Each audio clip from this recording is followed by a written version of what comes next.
Bam. And just like that, we are episode 173 of A2 the Show. 173 of the A2 Show. Bro, Yeah. I'm excited for this. episodes. I don't know why. Every time we get musicians, and I'm not talking about like singers, I'm talking about like musicians, those who play instruments on the show. Like I get excited. Welcome to the show, Dre Energy. Dre, let the world know who you are and what you do. What's your instrument? I'm Dre Energy. I'm a professional banjo player, man. That's it. Banjo? No. Oh, okay. I was like, wait, don't you do drums? That'd be pretty cool if you played. Yeah. Yeah. I just, I love talking trash. Y'all see that. But for the most part, no, I've been playing drums. I've been doing music for a long time, man. So I'm pretty much. You described yourself as a young veteran, right? That's yeah, what man. you told me.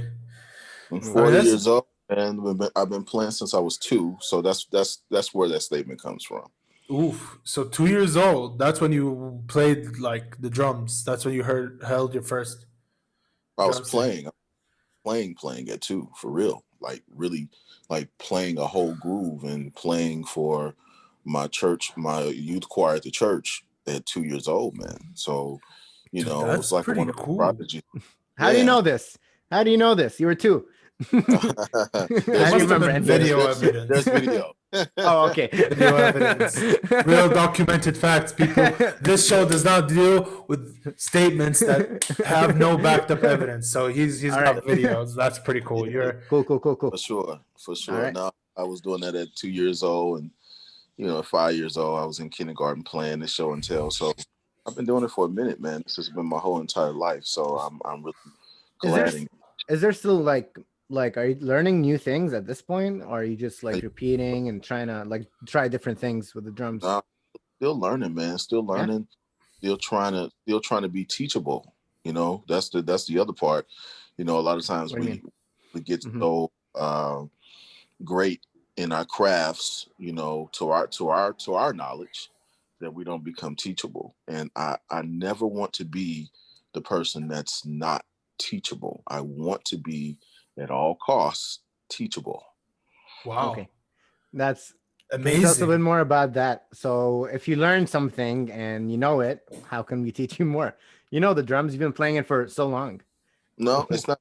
Oh, it's not always. The thing about it is, man, it's not always lessons learned from just playing drums. It could be different things that add to me playing drums. It could be me taking a dance class, and now I'm applying that to playing the drums of what I've learned in dance class. Ooh. So it's just different life lessons I've learned that has added to my musical personality. You know what I mean? I want to ask you a good question, but I hope, excuse my ignorance with this question, but why the drums? I'm gonna tell you this. I don't know, because I didn't choose drums. Drums chose me. Fair.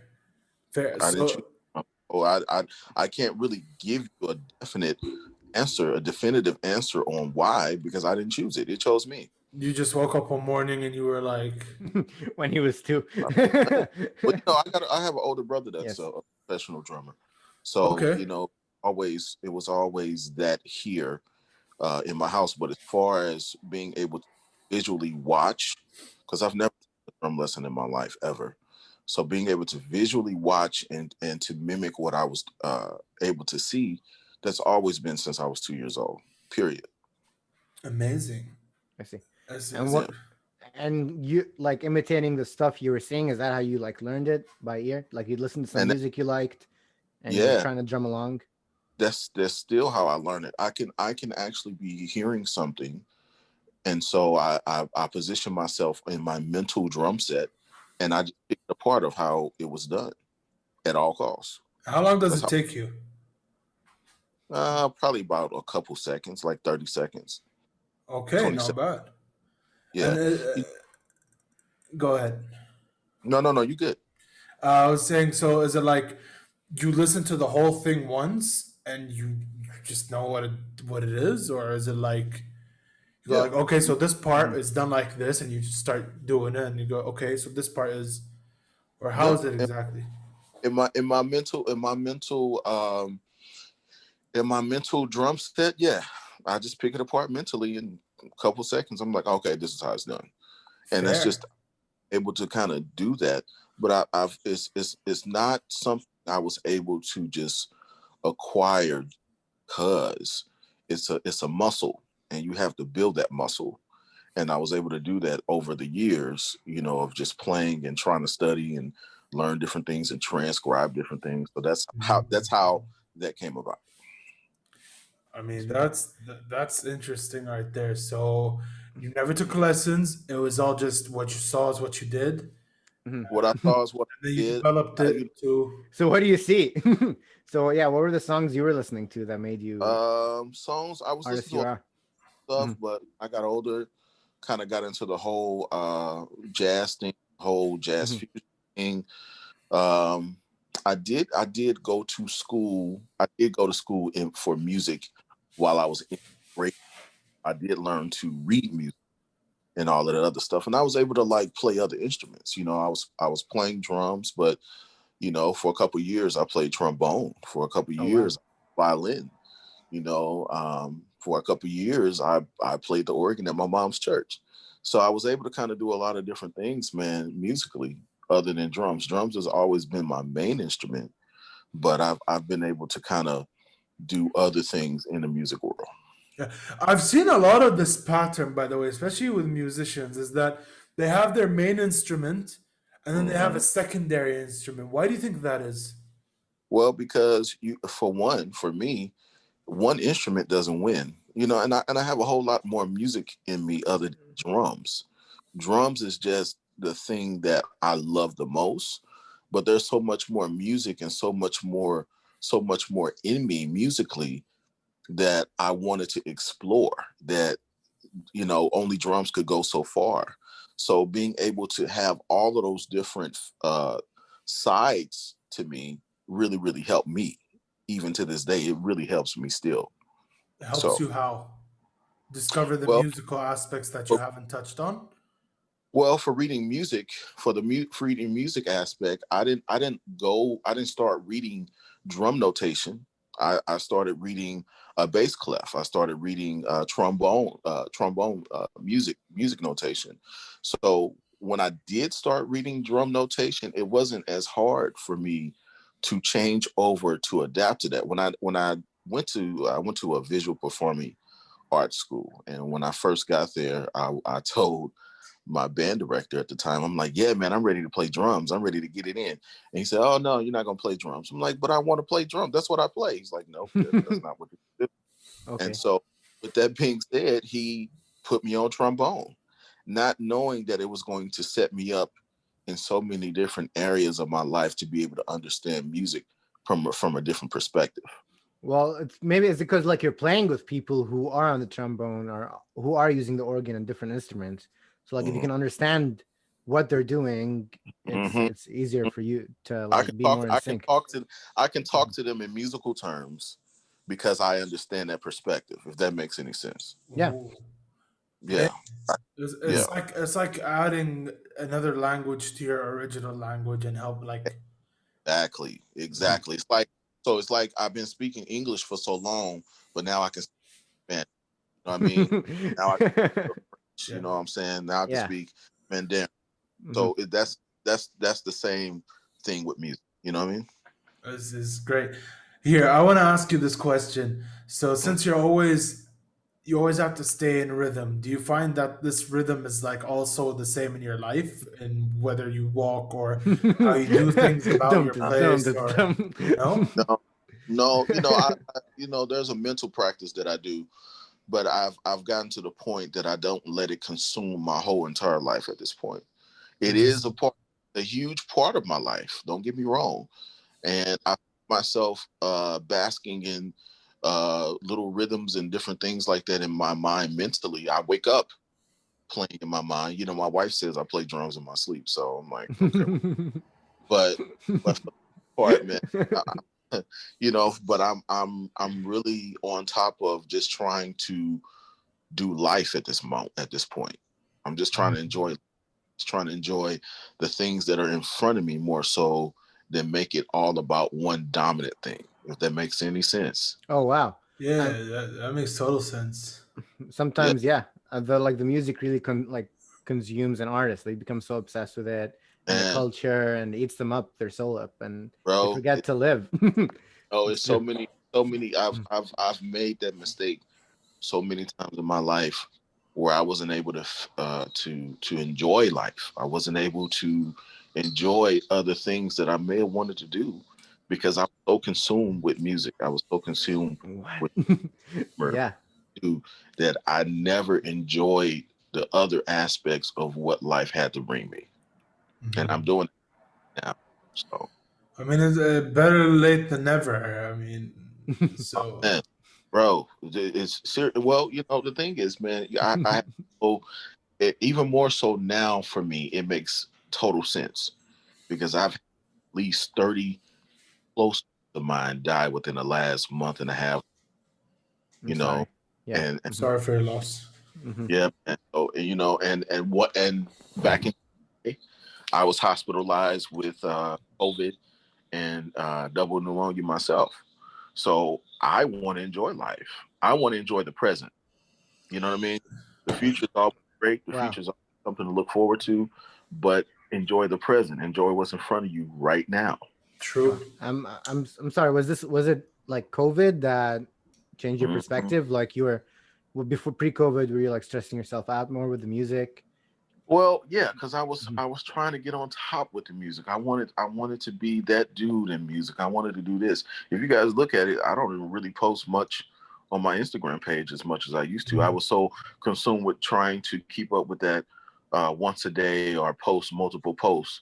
Now I'm cool with posting once a week Mhm. because I don't let that run my life at this point. I Oh, control it. It don't control me. control. Oh, Fair. see, have you seen like people been consumed by the yeah? Oh wow. I'm like, I Mhm. get it. The thing is, everybody wants an audience. Everybody wants an audience to do what it is that they're good at doing, and I get it. And if that's what it is, then definitely pursue that. I'm Mhm. just at the point that I feel that no matter when I do it, where I do it, how I do it, I'll have an audience. So I don't have to overly do that every day. I see. No, that makes sense. And it's like the kind of audience you're relating to. Like, for example, like you can Mhm. have like a lot of fans on Instagram, but don't really relate to you, or you can have like your local community and you can just play drums in the church or something, and people Just love it. something, They really like do yes, something meaningful. Hmm. literally. And I have a huge fan base in China, huge fan base in China, and in which that's a separate platform because they can't use Instagram, they can't use Facebook, they can't use all those different things because it's blocked. It's how you reach them. Well, I have WeChat, and I have another thing called Weibo that's really big. Weibo. You It's the Chinese version of Facebook. Oh wow. Oh cool. I see. Yeah. I see. So that's how we communicate. Here's what I want to know. So, what's the hardest thing or what's the biggest restriction you found on yourself while playing the drums? I don't know if I said that right. Like, what restrictions did you face when trying to learn something new on the drum, or what was the hardest Well, thing you learned? well, the that's kind of I've never, as far as restriction, I've never found it to be. Well, you know what? I take that back. So restriction wise, when I first started playing Cirque du Soleil, that was an all day job in which I did that 5, sometimes 6 days a week. And at the end of the week, on Sundays, my hands would bleed and I couldn't bend my hand. And it was because of the rigorous playing. And so I had to figure out how to overcome that. I had to figure out how to conserve my energy to where I can grip my suitcase, the suitcase handle. It was just horrible, man. But Yeah. once I was able to come up with that, my coworkers would be like, man, it sounds like you're going crazy in there. But when we look at you, it looks like as if you're reading a book, you know? And I was able to try to really overcome that because I always felt like I had to play my balls out on a gig, you know, in order to get the point across. But man, once I finally got past that shit and it really made it make sense and in the sense of I ain't got to do that in order to get the point across, everything started to make sense for me, man. So yeah, so that if I have to say anything, it's always been the physical attributes, meaning really the technique, the technical end of stuff, playing, and my thumbs start to curl up on their own and I can't control it. That kind of stuff. It's always been that kind of stuff. Oh wow. What do drummers do then? If like I know like you and there are a lot of drummers that do this for years and years and years, and if they're like their hands are bleeding when they drum and they have to like perform, man, what do drummers do at that? Well, the thing is, you know, for me, I wrap it up and I keep going. You know, I don't grab. You know, I just push through it. It's like, oh, okay, my hand is bleeding. Okay, well, let me bandage this up and keep it moving. I'm never the dude that has to sit and cry about it. I don't want to cry about it. I don't want to talk about it. Let's figure it out and let's keep going. All right. So here, did you ever watch Whiplash? Yeah. I'm pretty sure. So what were you? Because I recently watched that for the first time, and I really want to know from a drummer's perspective, what's your point of view or what's your thoughts on that movie? Too extreme, man. Nobody goes that. Nobody goes. Nobody gets punched in the face and all of that. Nobody goes through that. That's the. I don't even want to play if we're gonna do that. But the story was just a little too extreme, mind you. You know. They're, you know, in the world of jazz, they're serious about their craft, man. They're serious about practicing and still staying on top. I have a whole lot of friends that are older and still making sure that they stay on top of their craft as much as possible. Great, but all of that bleeding and punching, no, man, I'm not a fan of that. Wait, but do drummers like who go through, like you just said, you might sometimes bleed? Do you not bleed mid show or mid performance? Like your hands just start. Oh, I don't bleed now. No, I don't go through that now. But you know, it's one of those things of really learning your body against the gift. You know what I mean? So you got to learn how to conserve what you do have. A lot of guys want to show you everything they have on one song, and it's like, dude, you still got 2 hours to play, bro.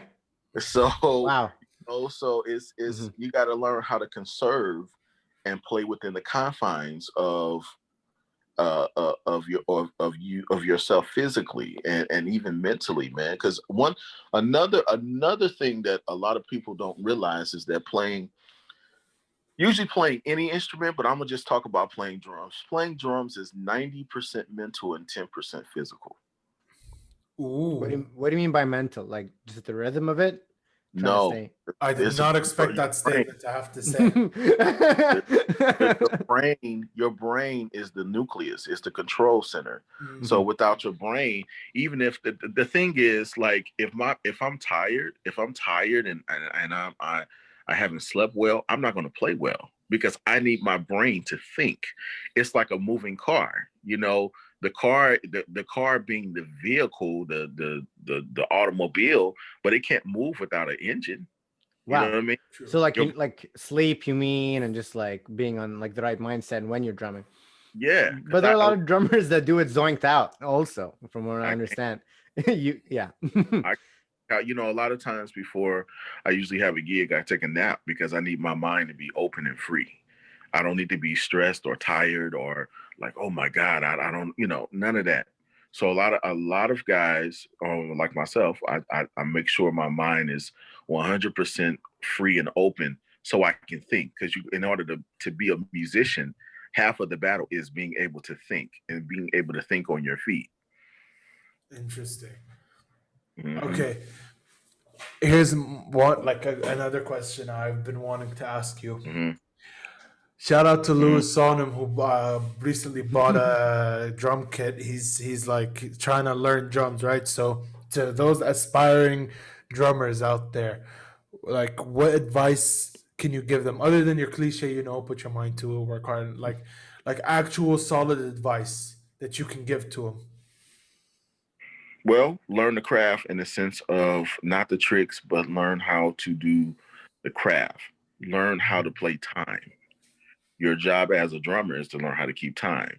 It's not to be the guy who got all the tricks and can throw the stick behind his head and catch it with his mouth. That's all cool and extra. But your first job as a drummer is to be the moving metronome. That's your first job. Damn. So, so even if it means you playing a groove for 30 minutes straight without moving, that's your job.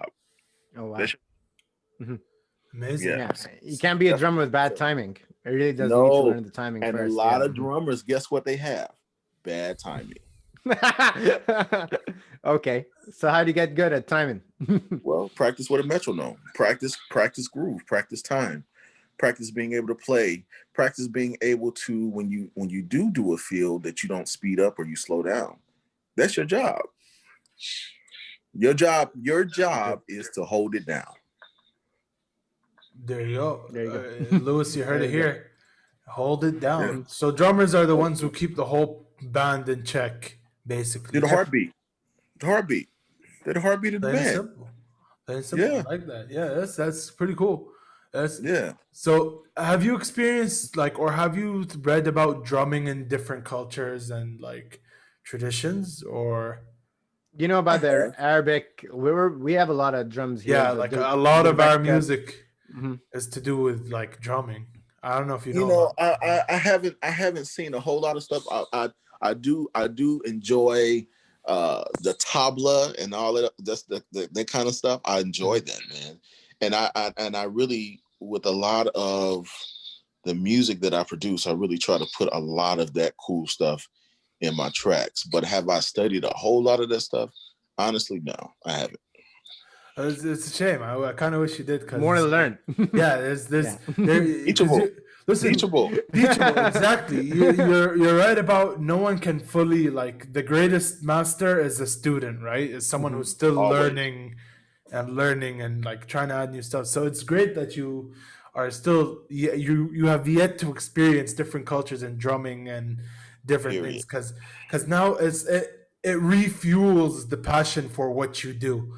Because if you've mastered everything and you're good at what you do and that's it. There's nothing more to you'll get bored very quickly, and you'll just drop it. Which bro, we don't want that. Man, I got so tired of playing disco and playing all that kind of stuff, man. Because I did it for so long, and when that stuff comes up now, I'm like, oh man, I don't want to do it. I just did a gig here in Las Vegas, and it was a very cool gig. The only thing I hated about the gig is the fact that I had to learn so much music, and I've gotten to the point I don't like to do that. I like to play what I like to play, and that's it.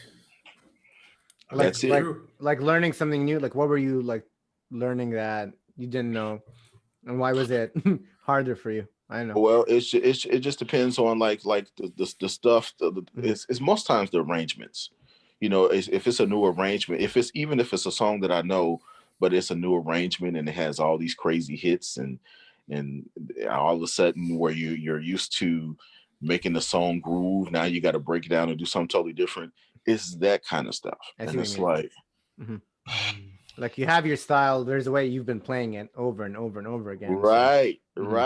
And so, to learn somebody else's arrangement of that same song, personal arrangement is time consuming. And I just don't like to really put in a ton of work. Will I do it? Yeah, I'll do it. Will I do it for little or no money? No, not at this point. Not at this point. At this point. I mean, you're good enough to ask for a good hey, come on. Well, But let me tell you this though, man. And if we don't get nothing else out of this interview, I want us to get this out of this interview. And this goes for everything. You cannot get time back. Period. I don't care what you do. You can't get time back. And so because I can't get time back, I don't want to spend time on something I don't want to do. I just don't want to do it no more like that. Not like that. Wow. That's a fair statement. No, I back you 1 million, but even 100. Like I back you on that statement. Yeah, man. You know, you don't want to spend time on silly stuff, man. You know. True. I mean, wow. That's very true. The silly stuff. That's funny. So let me ask you guys. Let me ask you guys a question. Other than this, what do you guys do? What else you guys are involved in? I mean, I'm a full-time student, part-time podcast host, and then minor like small percent musician. Just like you, I'm self-taught. I play guitar as well as the oud. You have the oud? Yeah, I have it. Yeah, but I don't feel like playing it right now. All right, sure. Where are you located? You said you're in college. Where are you located? I'm in Jordan right now. Okay, in Jordan. Okay, cool, man. Yeah, very cool. That's where I am. And I'm in LA right now. I'm a filmmaker, and I also work as a psychologist. So that's what I do. And this is co-host. What part of LA? I live in like near downtown LA. I live in like by USC school. Man. Yeah. Very cool. Very cool. Thanks, very cool. Yeah. I got a couple of friends that live downtown LA. Do you play out in LA? Or used to be pre-COVID? Not lately. But you know, I really try to get down to LA as much as I can because I'm only 3.5 hours away. So you know, 3.5 hours drive. I'm usually where are you? I'm in Las Vegas. Oh, you're in Vegas. All right, cool. Yeah. So I'm between here and I live in Las Vegas and I live in Dallas. Oh, nice. So I'm living in two places right now. But yeah, man, just do you like Dallas? It's a good place to be. Dallas is just as big as LA, man. It's crazy. Is it? I didn't imagine. Oh my God. It takes like, I mean, literally, man, it takes like it takes like 35 minutes to get to one place because it's just that big. Las Vegas, it takes 10 minutes, 8 minutes. Las Vegas is like one street and that's it. You're good. You know, but you know, the thing is, well, no. I have to. Las Vegas, you know, a lot of people think that it's just a strip, man. Las Vegas has huge communities outside of that strip, man. You know, that stretch for a little minute. Granted, traffic doesn't last. It only takes, I mean, the most that you're gonna drive is about 25 minutes to get anywhere, but it's a whole lot out. There's a whole lot more to do outside of that strip. Seriously. That's fair. I mean, honestly, I've been to Vegas. I haven't been to Vegas. No. All I do is you gotta come. You gotta, bro. Yeah. Listen. Now, what's it like? Is now a good time to go, or should I wait a couple months? Or it's open. It's open. You know, like I said, I fly back and forth to Dallas weekly. And so I'm on a plane, and so coming and going to Las Vegas, the flights are always booked up. Like they're always packed, every flight. Wow. And so no, it's a good time. Is it the best time to come here? No, because everything is still not open. You know, you want to come here when all the shows are open. And everything is just kind of moving along, but everything is just not open right now still, you know. So you're playing right now to a crowd or yeah, man, you know, the gig that I did about a week ago, we were in this hotel called the Cosmopolitan Hotel, which is a very upscale hotel. Yeah, I know that hotel. I've been there. Yeah, it's amazing, man. It's super amazing. It's really cool. It's very cool, and it's. You know how I saw it? I was on a zip line from one hotel to the other, and while I was zip lining, I think I saw it. I saw the hotel. I was like, "Whoa, that's a pretty cool hotel." That's pretty cool hotel. Yeah, it's one of the newer hotels, you know. But you know, we were playing there, and it was cool. It was. I had a great time, man. You know, I do my church gig. which I'm the music director. I do that weekly, but I hadn't been really playing out doing other gigs because of the COVID stuff, and I'm really afraid to do that. Plus, here in Vegas, I'm here with my mom and making sure my mom is good. And I gave her COVID the last time I had it. So I really try to be careful with what I select to try to do and be out and all that stuff. How is she? Is she okay? She's good, man. She's working my last nerves, but she's good. She's good. she's good. She's good. You don't have a mother if she don't work your last nerves. Hey, shout out to all the moms out there. Honestly, dude. Yeah, shout out to all the moms. They're our biggest supporters in the end of the day. So man, it's great. Yeah. So speaking of shows, what's the craziest show you've ever done? Cirque du Soleil. Which one? Or is it just the one? I only did one show. I did one show for almost 6.5 years. It was called Key Down. Matter of fact, here's my road case. Oh wow.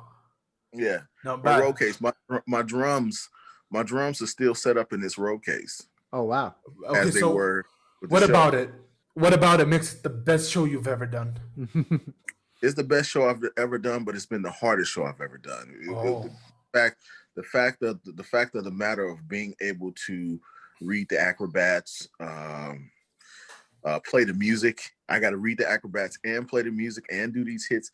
A lot of the show, a lot in the show rested upon me. You know what I mean? So if someone was going to fall or something was supposed to happen, a lot of times I controlled that sound effect or something like that. So I created a whole lot and did a lot of, man, and I made some crazy mistakes where this person's supposed to fall and I'm supposed to cue this big boom.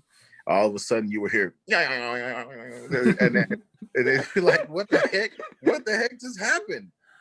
So it'd be that kind of stuff, man. I mean, it's comedy, so I'll see why people are mad. And they would be so mad at me, man. But it was one of the greatest things because I became one of the greatest guys to ever play the show at the end of it all.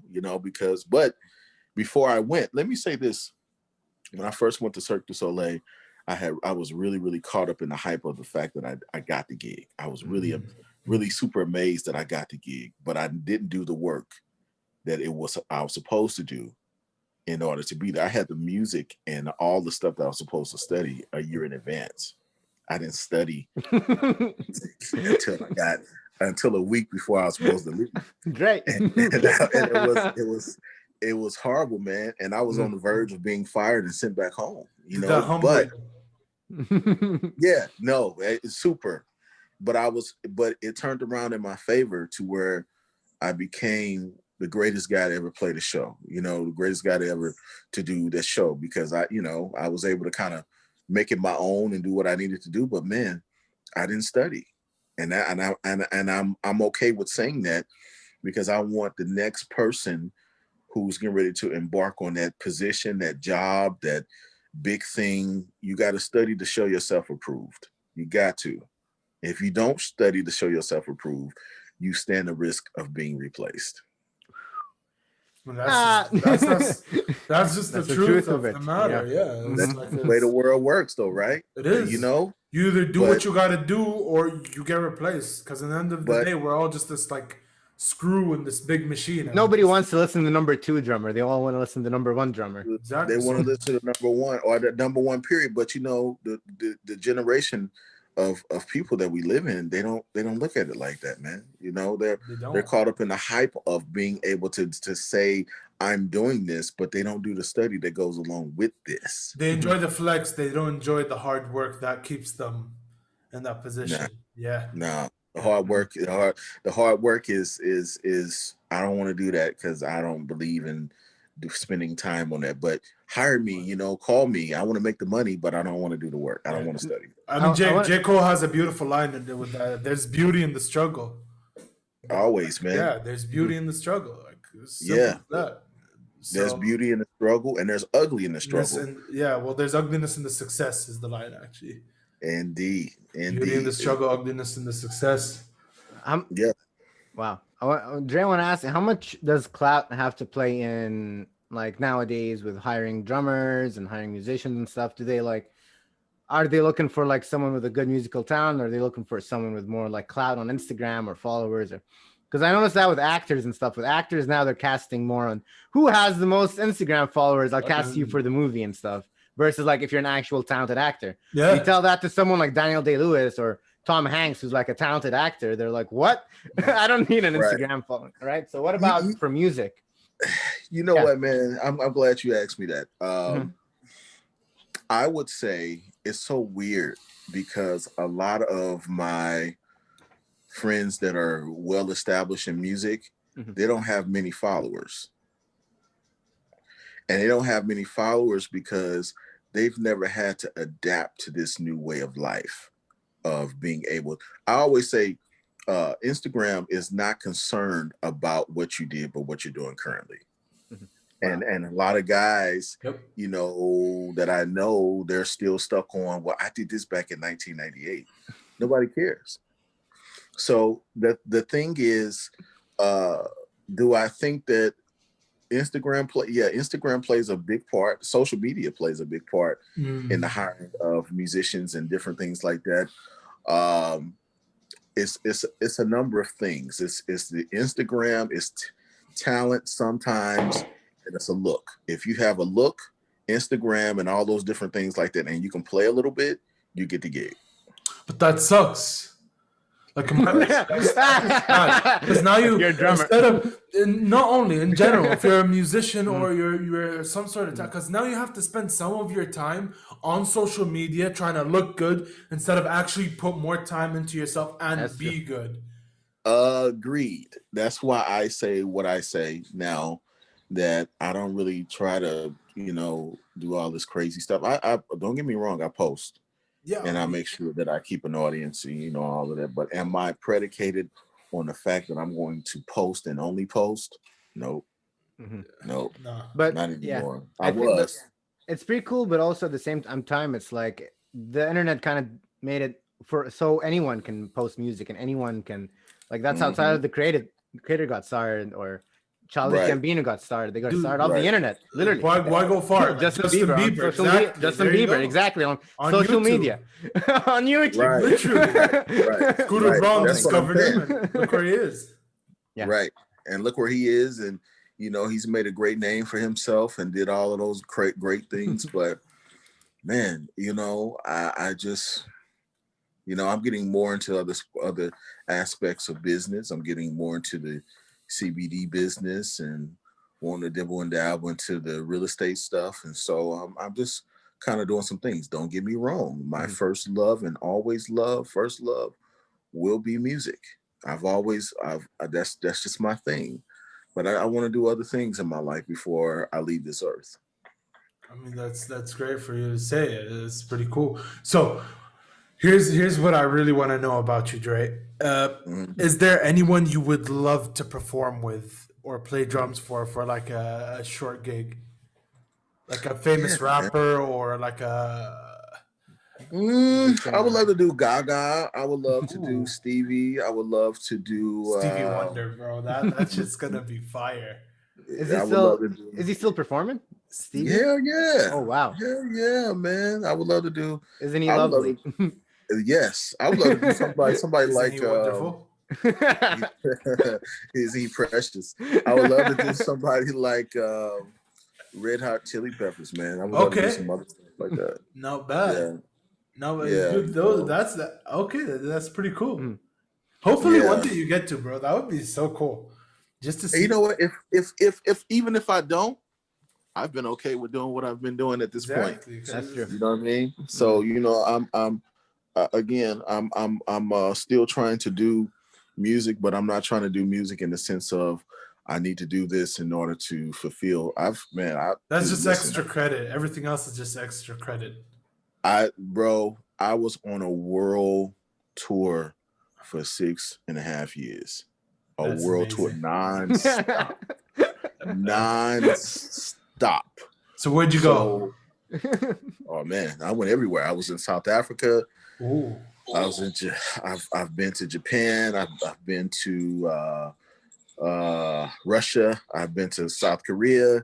I've been to Israel. I've been to Finland, Belarus. I've been to Hawaii. I've been to London. Nice. I've been to so many different places, man. It was nonstop. I didn't hear a single Arab country till now. Why is that? I've been. Israel is kind of. It's not. It's not an Arab country. It's not a country, to be honest. It's not. It's not. It's on the verge. But no, we didn't really do a lot of that stuff, man. Actually, I was supposed to go and do a clinic in Iraq at one point. Ooh. A clinic? What does a clinic mean? What's a clinic? A drum clinic. A drum clinic? What is that? It's where you go and perform in front of many thousands or hundreds of people. And they come and ask you questions, and you play for them. You play tracks and answer questions, man, and sign autographs and take pictures and all that stuff. So, cool. I've been able to kind of do my own clinic tours around the world, especially China, man. China, I've been able to do.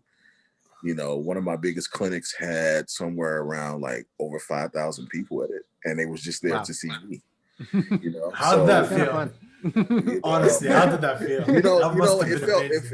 It felt great. The only thing is, man, you got to take pictures with all these people. And the thing with China, man, they're a little different. So, I would take the pictures, and then I'll go back to my dressing room or my hotel room, and in the morning, I would get a knock on my door at 6 a.m.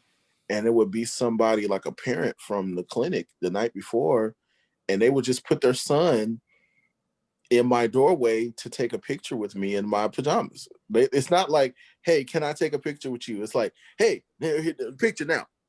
And I'm like, whoa, wait, really? That's how we're doing things? So, they're very, for lack of a better word, they're very pushy.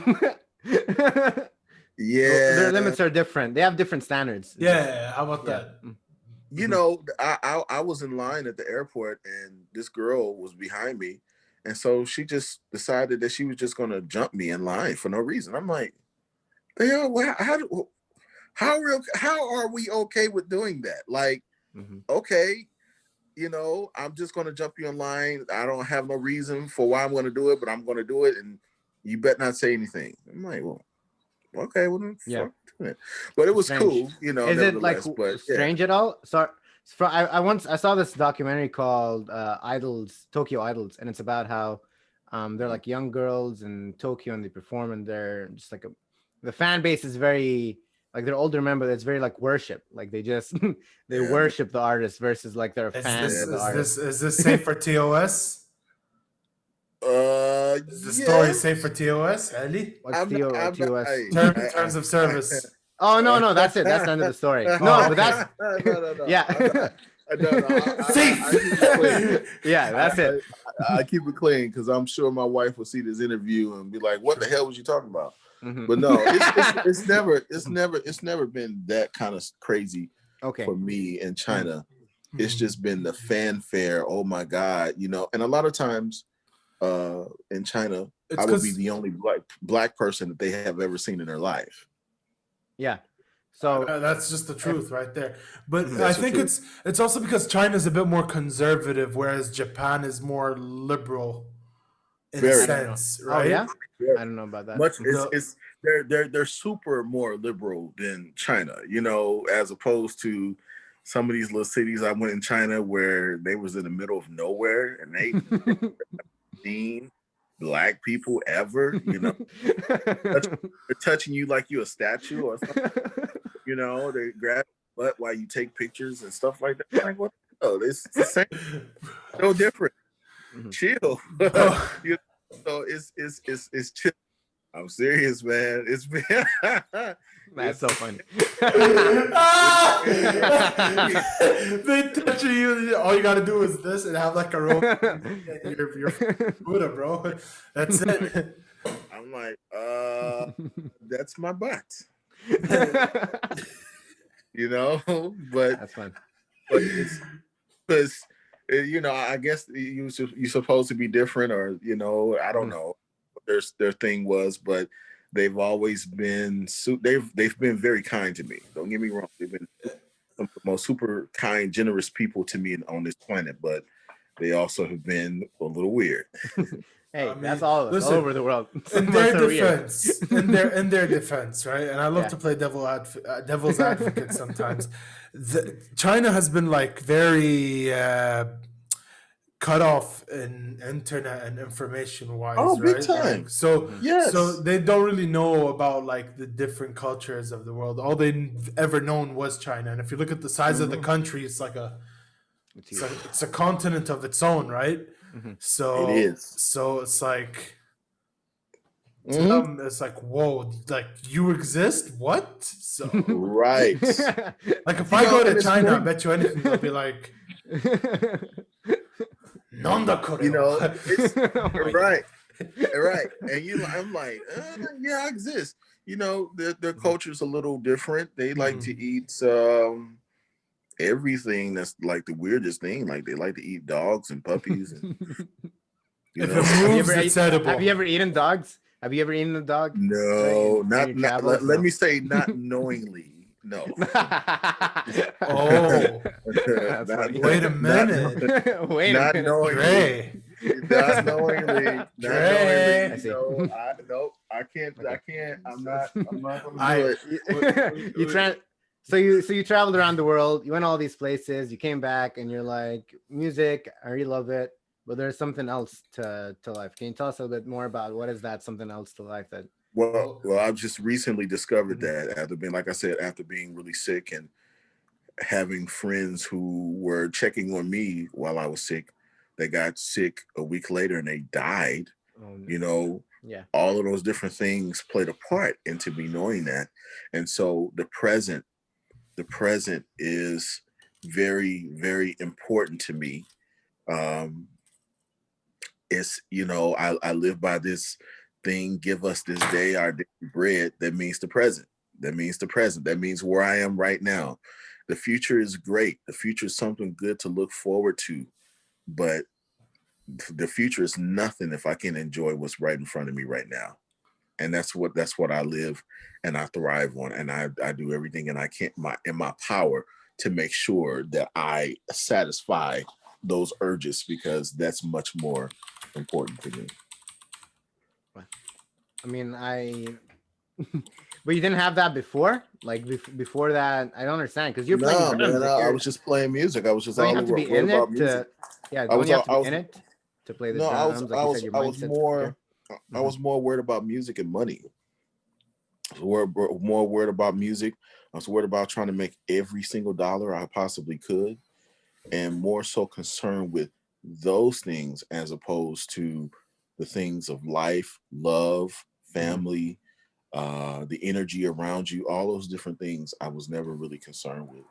But now I'm concerned with, and more so, and really just trying to be happy and be great. Still be great at what I do, but I want to be a great human. I want to be an amazing human, Amazing. I believe it. Yeah. Hey, Dre, we're almost out of time here. Yeah, we are, but I just want to ask one last question. What you got? What is your definition of being a great human? What is being a great human?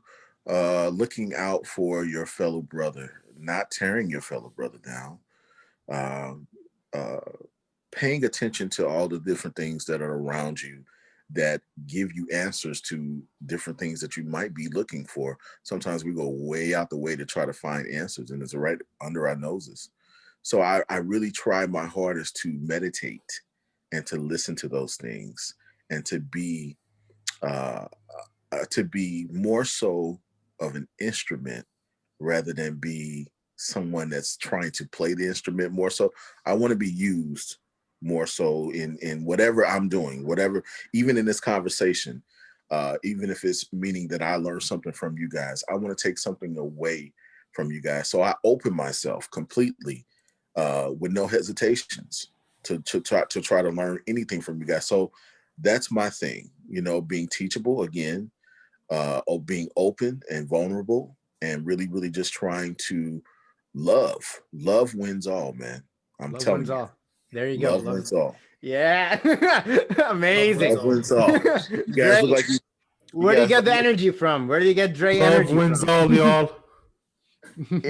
Energy. Well, you know, energy comes from the fact that I play with a lot of energy. You know, no matter what, I'm.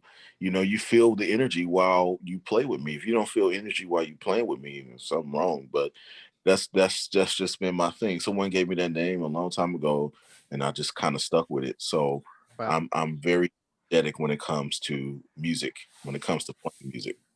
Amazing. Well, we are out of time, Dre. Subscribe. Yeah, I mean, if you've made it this far into the video, please do like and subscribe. Also share.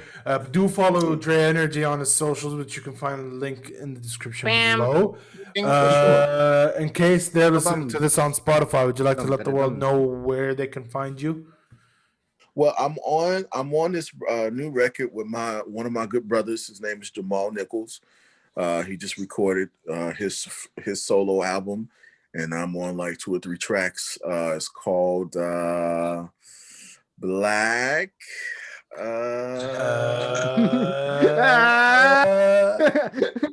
Jamal Nichols. Drum roll. Just look up Jamal Nichols. Drum roll. Honestly, look up Jamal Nichols. When you hear good ass drums, you'll know who it is, because that's our guy Dre right there. Yeah. Thank you for coming on the show. Do like and subscribe. This is how we sign out. Hey, wait, before we sign out, 75% of people aren't subscribed to the show. They're watching it, but they're not subscribed. They're not subscribed. Easy. Click it, you subscribe. That's it. Hey, what happens to people who don't subscribe to our show? Oh no. What happens to subscribe to your show? Yeah. I thought you guys were like porn guys or something at first, man. For some reason, I don't know why. I just thought that you guys were like, I'm just joking. Subscribe, please, or else we'll have to change our careers. Or Dre will hit you with his drumsticks. Sounds good. Love, happiness. Bye. Peace. What she had in her memories and what she experienced during the war. So and I decided. Can you? What is this saying here? This phrase. Can you say it in French and then in English? Sure. I can. En allant à école, j'ai vu ce genre, mais recouvert de journaux. Wow. So yes, it's super. In English? In English, yes. Going to school, I saw that kind of situation, but covered by newspaper. I see. Okay. I see. All right. Cool. So you want to work on this more, I guess, post-COVID, right? You go to Algeria with your mom.